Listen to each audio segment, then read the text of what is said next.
Сергей. Ага, приняли, ну, минуту назад приняли у вас вызов. Ага, а как вот звали вот диспетчера?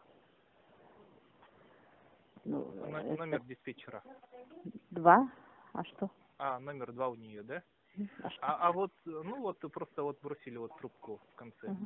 А вот сколько вот примерно вот ждать вызова? Ну, вызов у нас очень много, да?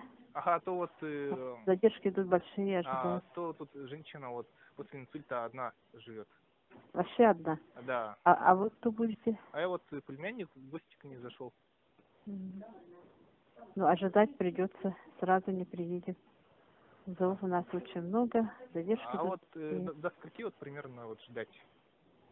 Ну, вот этого я точно сказать не могу. А вот самый По мере освобождения бригад, да, вот они ездят, да, все, никто тут не сидит, да.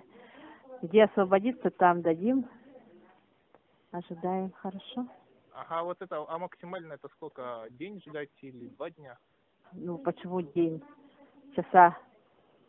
Час, А то нам вот, где-то 2, возможно. а то нам предыдущий где-то сказал в 3 часа ночи там приедет. Ну, не 3 часа, час-два точно. А, час-два, да, ждать? Да, да, да. Мгм. Ага, спасибо. А у вас какой номер? 39 номер. А, хорошо, спасибо, до свидания. Да.